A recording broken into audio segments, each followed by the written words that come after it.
Donc, tu veux faire ta première publicité Facebook? Je vais te montrer comment faire tout ça dans ton Facebook Ads Manager pour que tu sois fin prêt et confiant pour lancer ta première pub.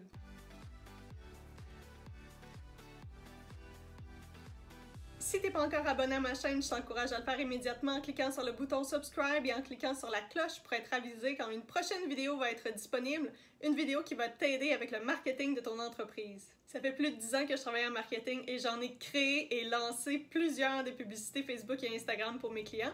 Et aujourd'hui, je vais te montrer comment faire. Mais avant de commencer, je dois te dire qu'il y a certaines choses que tu dois faire avant de pouvoir lancer justement ta publicité Facebook. Et j'ai tout résumé ça dans cette magnifique vidéo, donc écoute celle-là en premier si ce n'est pas déjà fait. Fais toutes les actions que tu dois faire et par la suite regarde cette vidéo aussi pour faire ta publicité. Donc, première des choses, c'est d'aller dans ton Facebook Ads Manager, évidemment. Puis là, tu vas créer sur Create. Ici, tu vas choisir l'objectif que tu souhaites avoir. J'ai créé une vidéo complète justement sur comment choisir le bon objectif, donc je vais la mettre juste en haut ici. Puis, nous, on va regarder trafic, disons, pour notre exemple.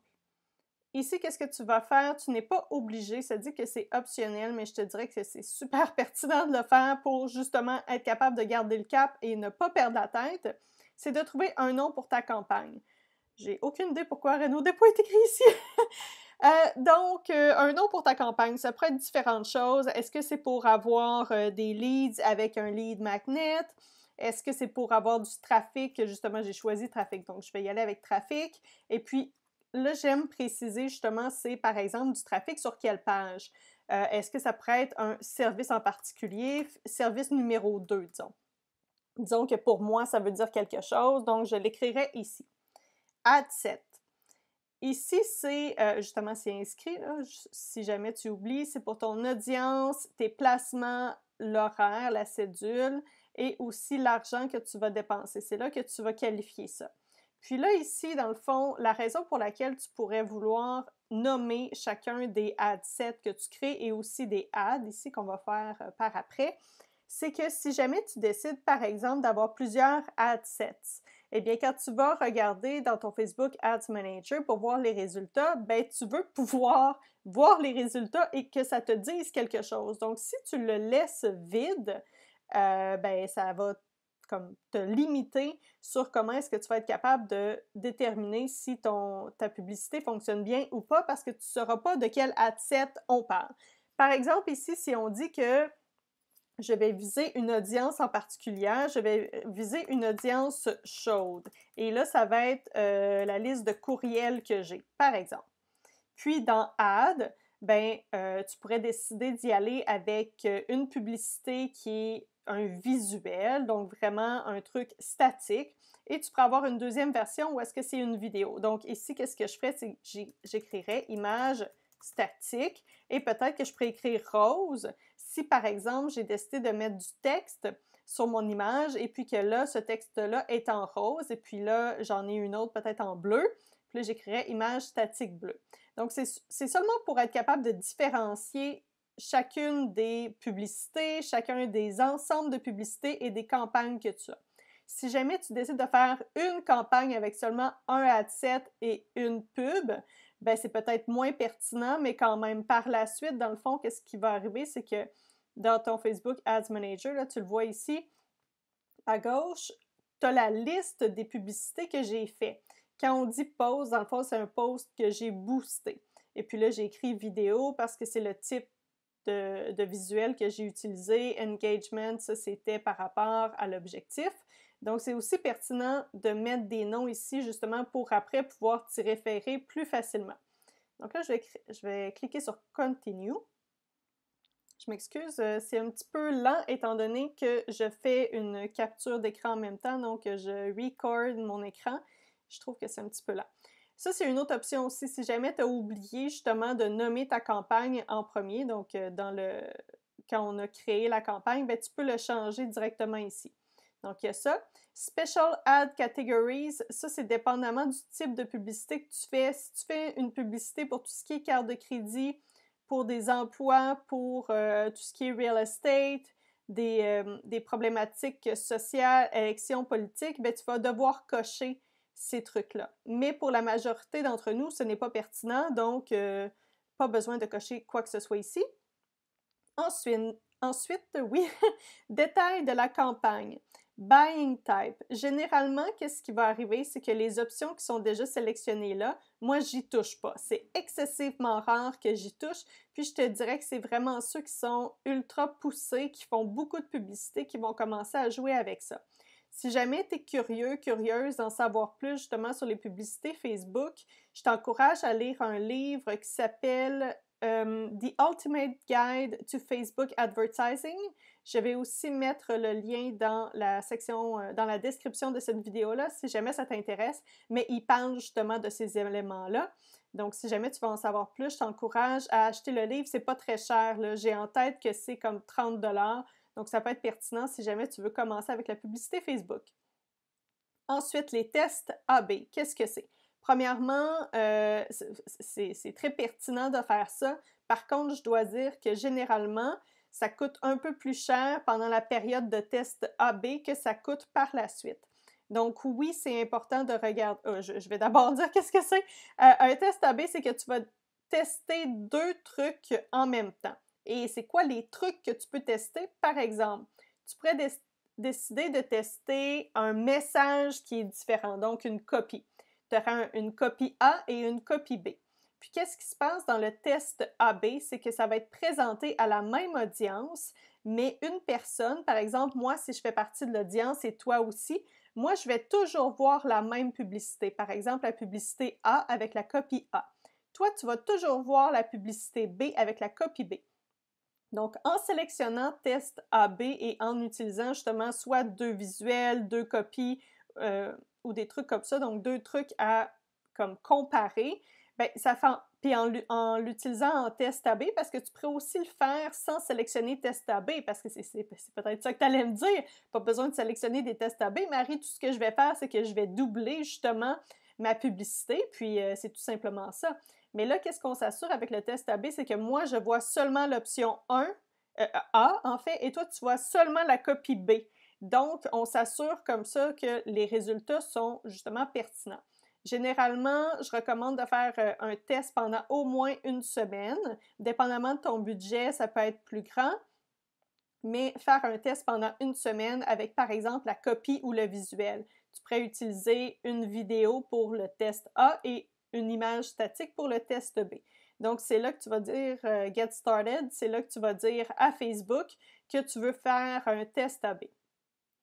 Ici, Campaign Budget Optimization, c'est par exemple si tu dis que tu veux mettre, je ne sais pas moi, 100 $ par jour pour ta campagne, et puis là, tu vas avoir plusieurs ensembles de publicités ici et plusieurs publicités. Dans le fond, tu dis, je veux que tu étant Facebook, je veux que Facebook optimise mon budget de campagne. Donc, qu'est-ce qu'il va faire? C'est selon les résultats que tu vas avoir pour les ensembles de publicités et pour les publicités, bien, il va dépenser ton argent différemment. Il va mettre plus d'argent justement sur les campagnes qui font, pas les campagnes, excuse-moi, sur les ensembles de publicités qui fonctionnent mieux. Si tu choisis ça, par contre, ça veut dire que si tu as plusieurs ensembles de publicités, mettons que tu en as 2, bien, ton budget ne va pas être divisé en 2 directement. Il va être vraiment optimisé selon les résultats.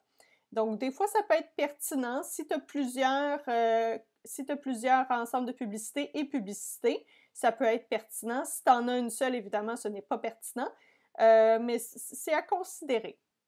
Donc, moi, je ne le sélectionnerai pas. Je vais cliquer sur Next. Maintenant, Add Set Name. Tu vois, on l'a déjà indiqué ici, mais tu pourrais le changer si jamais tu changes d'idée ou si tu as oublié justement d'inscrire le nom. Ensuite, pour ce qui est du trafic, là, c'est vraiment parce qu'on a choisi cette conversion-là, ou plutôt cet objectif-là. Mais si tu avais choisi un autre objectif, il faut que je te dise qu'il y a différentes choses que tu vas voir quand va venir le temps de créer ta publicité. Mais trafic étant souvent une option qui est choisie à tort, souvent, mais quand même. Donc, c'est pour ça que c'est celle-là que j'ai choisie. Si jamais tu te demandes pourquoi j'ai dit à tort, tu as tout simplement à regarder la vidéo que j'ai mis, dont j'ai parlé là, tantôt, là, qui va être en haut ici, Tu as tout simplement à regarder cette vidéo-là et tu vas comprendre. Donc, est-ce que tu veux amener ton trafic vers un site web, vers une application, vers Messenger, donc qui est l'outil de messagerie de Facebook, ou WhatsApp? Tout simplement pour t'aviser, WhatsApp appartient à Facebook. Donc, la majorité des cas, ça va être sur un site web, donc je le laisse comme ça. Ensuite, des créatifs qui sont dynamiques. Là, on y va un petit peu plus dans les publicités complexes, ou pas complexes, mais on y va vraiment avec les gens qui s'y connaissent bien avec Facebook et qui font beaucoup de publicité, je dois dire. Ce n'est pas un sujet que je vais couvrir dans cette vidéo-ci, mais comme je te dis, si tu veux en savoir plus sur les publicités Facebook, je te recommande fortement d'acheter le livre The Ultimate Guide to Facebook Advertising. Il en parle un petit peu là-dedans. Ensuite, offre. Ça, si tu as une offre à offrir, justement, tu peux sélectionner ça ici et puis les gens vont pouvoir, c'est écrit ici, là, ils vont pouvoir sauvegarder et avoir un reminder quand l'offre est sur le point d'être terminée. Par exemple, si tu as une offre où est-ce que c'est, je ne sais pas, 30% de rabais sur tes services et puis ça expire à une certaine date, eh bien, juste avant la date, les gens qui ont sauvegardé ton offre après l'avoir vue, pourraient avoir un reminder de dire dépêche-toi pour prendre l'offre, ça vient bientôt à échéance. Et ce reminder-là est vraiment envoyé de la part de Facebook, c'est pas toi qui fais ça. Donc, ça peut être pertinent des fois. Par contre, les offres, je dois dire, moi, je ne suis pas une fervente, justement, des offres parce que c'est d'aller offrir un rabais, généralement. Et puis moi, je ne veux pas aller chercher mes clients avec des rabais. Je pense que c'est important que mes clients paient le plein prix. Peut-être que tu n'es pas d'accord, c'est une philosophie que j'ai, mais sache que moi, je ne l'utilise pas généralement. Mais si tu veux l'utiliser, c'est là pour ça. Ensuite, le budget. C'est souvent là que j'ai beaucoup de questions, puis il n'y a pas de bonne ou de mauvaise réponse. Évidemment, au début, je te dirais, vas-y avec le plus petit budget possible, étant donné que tu n'as pas d'historique publicitaire sur Facebook, tu ne sais pas qu'est-ce qui va marcher. Puis, méfie-toi de toute personne qui te dit qu'elle sait, qu'elle est capable de garantir que quelque chose va fonctionner si tu n'as pas d'historique. Si tu as déjà fait de la publicité sur Facebook, c'est autre chose. Mais si tu n'en as jamais fait, c'est différent. Et même si la personne a déjà travaillé avec quelqu'un dans ton domaine, ça ne veut pas dire que vous avez la même niche. Ça ne veut pas dire que vous avez la même audience, la même offre. Donc, c'est pas toujours garant, dans le fond, de succès parce que quelqu'un a travaillé avec quelqu'un qui est dans ton industrie. Mais c'est là que tu vas sélectionner ton budget. Donc, tu peux choisir soit un budget comme daily, donc chaque jour, ou sinon lifetime. Par exemple, tu pourrais dire, j'ai une enveloppe budgétaire de 1000 $ que je veux mettre. Bien là, tu pourrais choisir lifetime budget. Donc, ici, tu vas inscrire justement ton montant.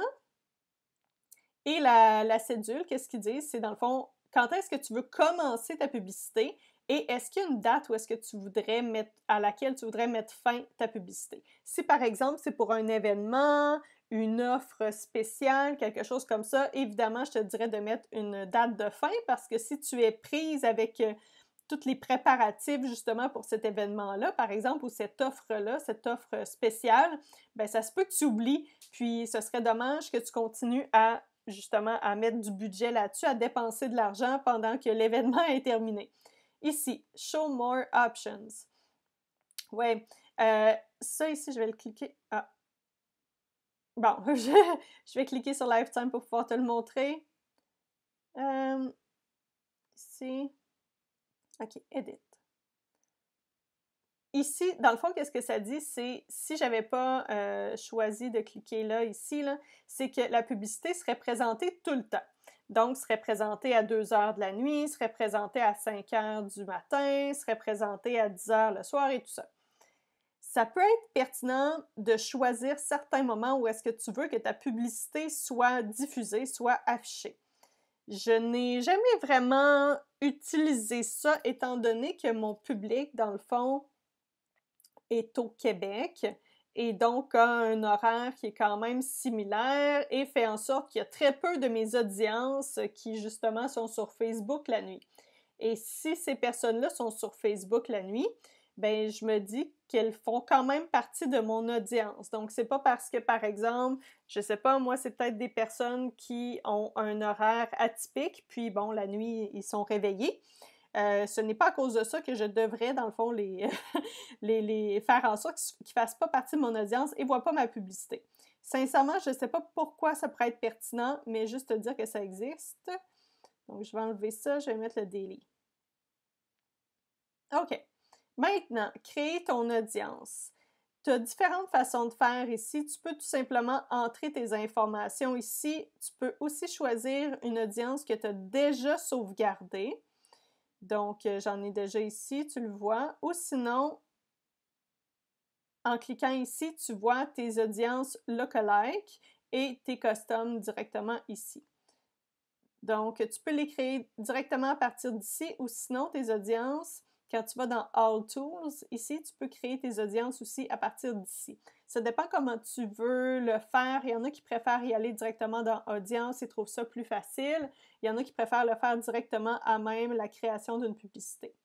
Donc, c'est ici que tu peux choisir ton audience. Tu peux aussi exclure des audiences. Si, par exemple, tu veux présenter ta publicité à une audience qui est froide et tu veux faire en sorte que ton audience chaude ne voit pas ta publicité, ben tu pourrais le faire ici. Tu cliquerais sur Exclude, puis là, c'est Include dans cette section-ci, donc Inclure et Exclure. Et puis là, tu pourrais choisir différentes personnes. Est-ce que tu veux exclure, par exemple, quelqu'un qui a déjà vu une de tes vidéos? Est-ce que tu veux exclure des gens qui ont visité ton site web? Des choses comme ça. Ensuite, là, c'est vraiment le détail de ton audience. Je ne vais pas aller justement en détail par rapport à ça, étant donné que ça dépend vraiment de ta situation, mais c'est là que c'est très avantageux de connaître bien ton public cible. Donc, à ce moment-ci, puis je te dirais même un truc que je vais ajouter par rapport à l'audience, c'est que de regarder les audiences lookalike que tu peux créer.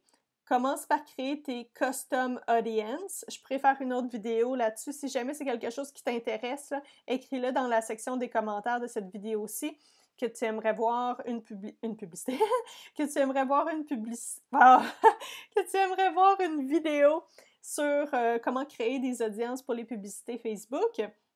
Mais je te dirais, première des choses, là, où est-ce que l'or se cache, si on veut, c'est vraiment tout ce qui est custom audience en premier. Puis par la suite, tu crées des lookalike audience. Parce que souvent, quand on commence, c'est que les audiences qu'on a sont pas très grandes. Mais il y a possibilité justement de créer des audiences, des lookalike audience. Donc, qu'est-ce que c'est des lookalike audience, par exemple? Si on dit visiteurs moussés par Marie 90 jours. Donc ça, c'est des gens qui sont allés sur mon site web dans les 90 derniers jours. Donc on voit ici, j'en ai moins que 1000. Mais qu'est-ce que je peux faire avec ça? C'est que je peux créer une lookalike audience. Donc je dis à Facebook, je l'ai ici? Je l'ai ici. Je dis à Facebook, je veux que tu trouves des gens qui sont similaires à ces visiteurs-là, donc à ces personnes-là. Puis je vais montrer ma publicité à ces gens-là qui sont similaires aux visiteurs de mon site web. Puis historiquement, en fait, selon ce que j'ai lu, c'est beaucoup plus... tu vas avoir de meilleurs résultats en choisissant une audience lookalike qu'en ayant une audience sauvegardée qui est, par exemple, ça ici. Là. Ça ici, ce serait une audience sauvegardée parce que tu choisis la localité, tu choisis l'âge, le genre, puis aussi tout ce qui est des détails démographiques et surtout les intérêts. Là. Souvent, Facebook est capable d'offrir de meilleurs résultats que toi quand tu crées toi-même ton audience. T'aimes cette vidéo jusqu'à maintenant? Clique sur le pouce pour me le dire. Merci! Tu peux choisir aussi la langue, c'est peut-être pertinent. Par contre, au Québec, je dirais que c'est très peu pertinent. Tu devrais y aller tout simplement avec le français, étant donné que, premièrement, on a la loi 101 qui nous aide beaucoup par rapport à ça. Mais de toute façon, comme moi, mon Facebook est en anglais, mais je suis francophone. Donc, tu peux aller parler directement aux francophones quand même, étant donné qu'on est au Québec. Donc, pas besoin de jouer avec ça. Et par la suite, tu peux décider de sauvegarder directement ton audience à même justement ton Facebook Ads Manager, si tu veux t'y référer plus tard. Maintenant, ici, les placements. Donc, automatiquement, Facebook va mettre Automatic Placements. Ça veut dire que ta publicité va être affichée partout. Donc, surtout au début, je te dirais que c'est pertinent parce que tu peux avoir des surprises. Tu peux penser que ce serait seulement sur Instagram que tu vas avoir, par exemple, des résultats. Et puis finalement, peut-être que dans l'option vidéo sur Facebook, eh bien, ça pourrait mieux fonctionner et te coûter peut-être moins cher. Par contre, si tu veux absolument choisir ton placement, c'est ici que tu vas le choisir. Tu vas cliquer sur placement manuel. Et puis, tu vois ici, tu peux choisir directement Facebook, Audience Network. Ça, c'est le réseau, dans le fond, de Facebook. Donc, ce n'est pas sur Facebook et Instagram directement, mais c'est des ententes que Facebook a avec certains sites web. Donc, ta publicité pourrait être présentée sur d'autres sites web. Tu as Instagram et Messenger.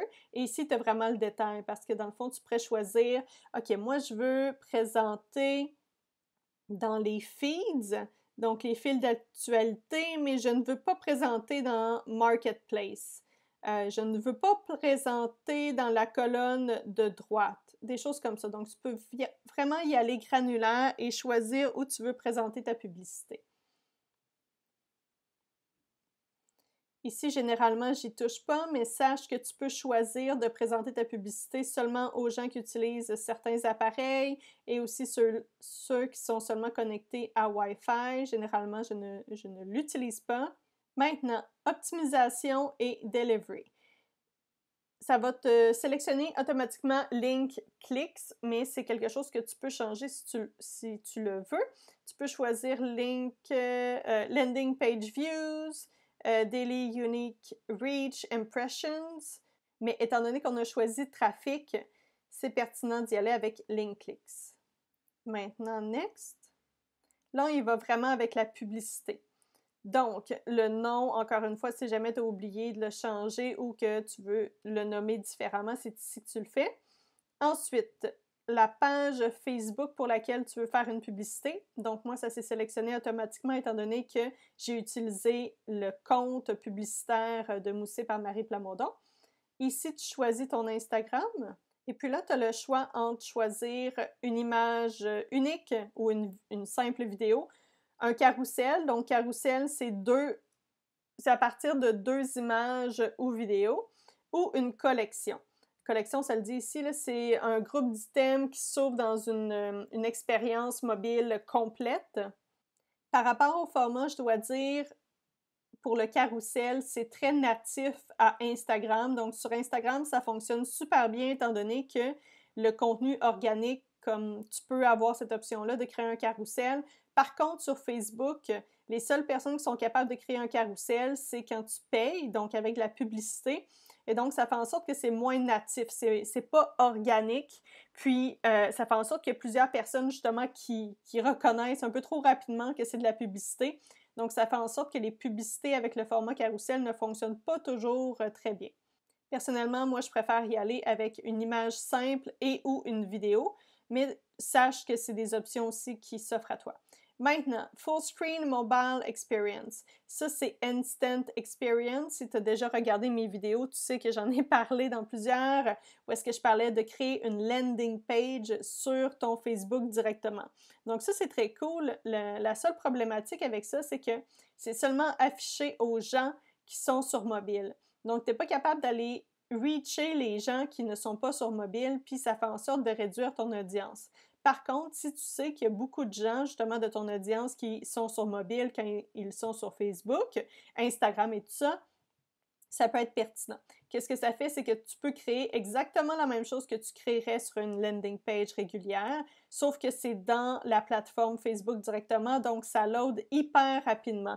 Parce qu'il faut que tu saches qu'il y a plusieurs personnes qui ne vont pas remplir un formulaire, par exemple, ou même demander de downloader un lead magnet, donc échanger leur courriel en échange de quelque chose, parce que ça ne load pas assez rapidement, puis ils perdent patience carrément. Ici, c'est là que tu vas mettre justement ton créatif. Donc, soit ton image ou ta vidéo. Tu as aussi l'option de créer une vidéo à partir d'images, ce qui peut être cool si tu n'as pas de logiciel directement avec toi ou si tu ne veux pas investir non plus dans un logiciel. Ça peut être très pertinent. Mais sache qu'il y a un logiciel gratuit pour les Mac. Ça s'appelle iMovie. C'est gratuit, puis ça peut faire vraiment plein de choses qui peuvent être super utiles pour ta publicité. Maintenant, ici, je vais écrire des choses juste pour que tu vois à quoi ça ressemble. Primary text. OK, ici, on me dit que je n'ai pas mis l'URL. Donc, je vais mettre un URL, là.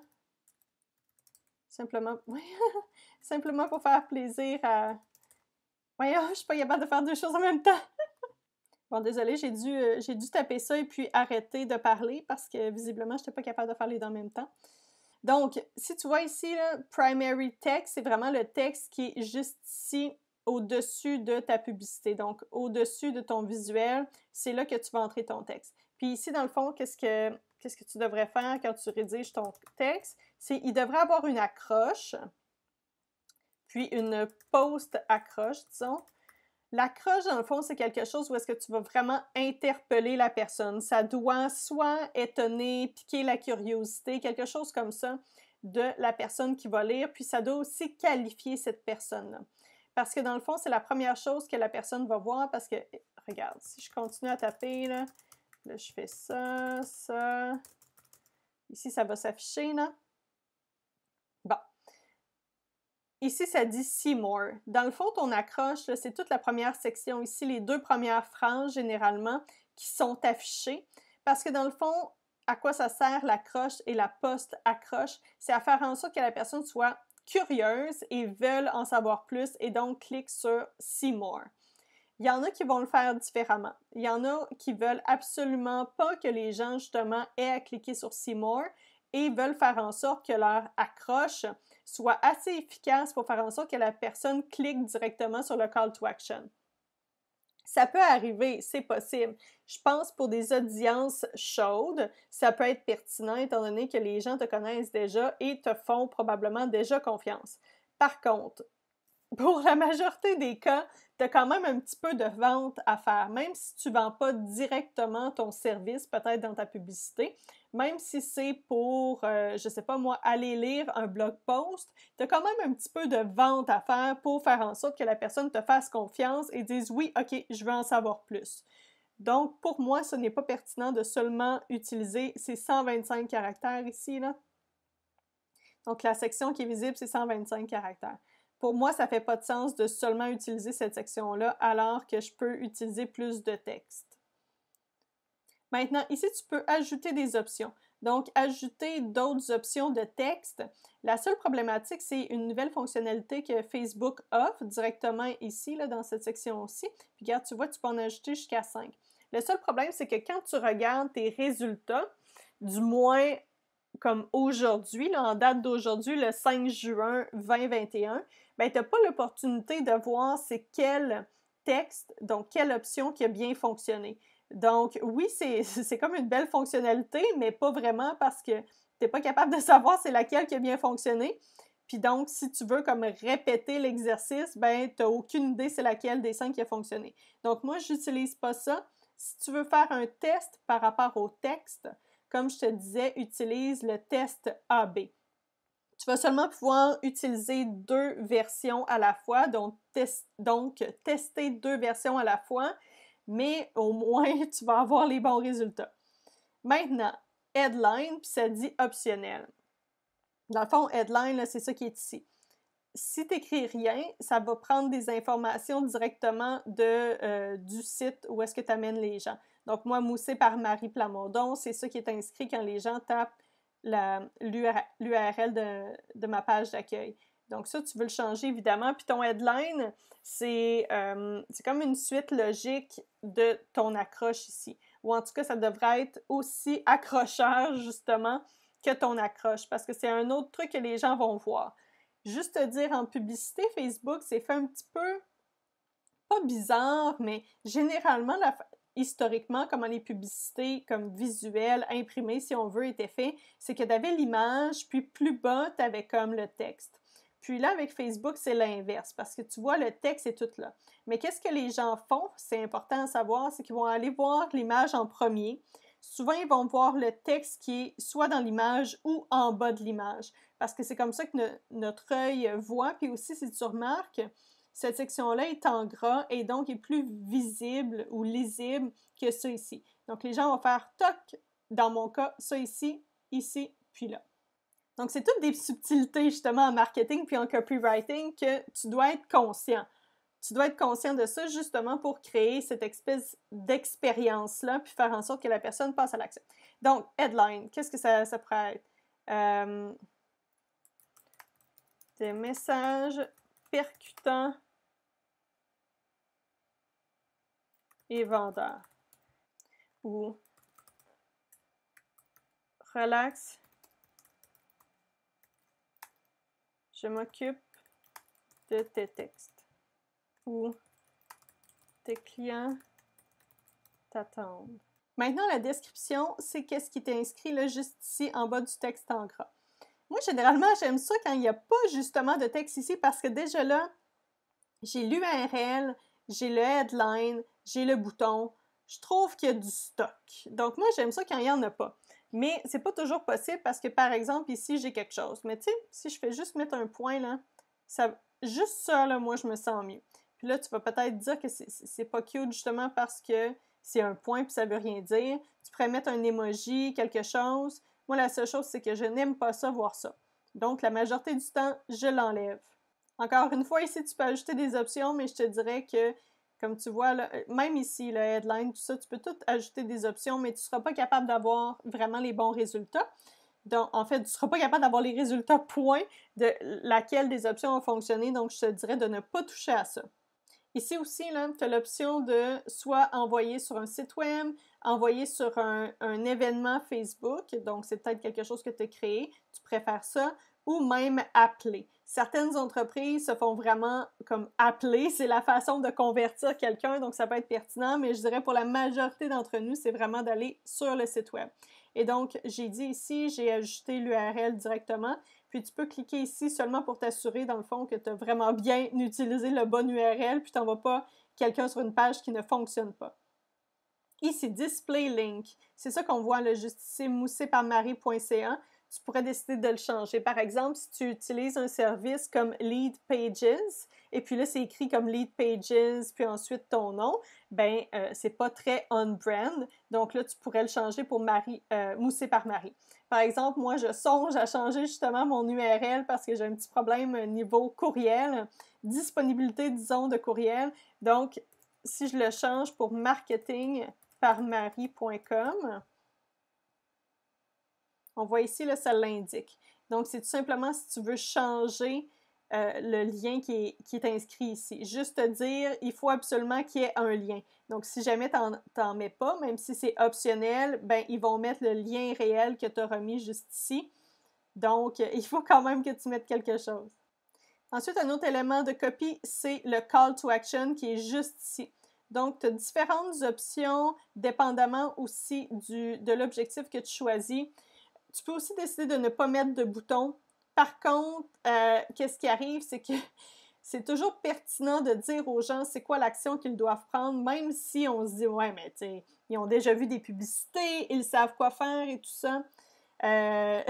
Scientifiquement, ça a été prouvé avec des études que on a de meilleurs résultats quand on dit comme clairement à la personne quoi faire. Généralement, c'est Learn More qui est utilisé parce que c'est quand même général et tout ça.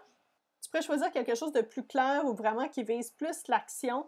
Par contre, il faut que je te dise qu'il y a peut-être des gens qui vont avoir une certaine réticence, un petit frein à faire ça, contrairement à Learn More, où est-ce que c'est plus, comme je disais, général, où est-ce qu'il y a moins d'implication de leur temps, de leur énergie. Donc, moi, généralement, je le laisse à Learn More, à moins qu'il y ait vraiment quelque chose de particulier, comme de downloader quelque chose. Et puis, le reste, généralement, pas besoin de toucher à ça. Ici, assure-toi que le tracking se fait bien sur ton site, que le pixel fonctionne. Tu le sais en voyant la couleur, justement, de la petite pastille ici. Vert veut dire que ça fonctionne. Et puis, par la suite, tu cliques sur Publish. Et puis là, tu vois, ici, ça dit qu'il y a plusieurs items qui ont été publiés. Il faut que tu saches que ça dit en draft. Attendez, on va aller voir. In review, c'est ça. Dans le fond, là, c'est aller du côté de Facebook. Et moi, je vais mettre un terme à ça parce qu'évidemment, c'était seulement pour faire un test.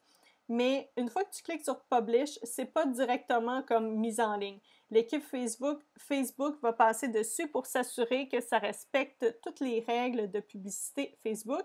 Il y a une chose que j'ai oublié de te montrer. Ici, tu vois toutes les variations de placement. Donc, dépendamment des placements que tu auras choisis, tu vois ici, c'est écrit Facebook Feeds et ici, tu as comme la section justement des feeds. Tu peux cliquer dessus pour voir à quoi ça ressemblerait sur d'autres placements. Donc, ça, c'est Instagram. Il faut que tu tiennes compte aussi sur Instagram. La copie est disposée différemment. Tu as justement le visuel ici et tu as le texte qui est en dessous. Tu n'as pas de headline comme ici. Tu as tout simplement le primary text. Tu peux continuer avec les autres pour voir. Tu peux voir aussi les stories, voir à quoi ça ressemble, comme ça. Et puis t'assurer que tout est beau. Si jamais il y a des choses que tu veux modifier, tu peux aller directement ici. Donc, tu as tes feeds, in-stream videos ici. Tu peux cliquer pour sélectionner un placement en particulier.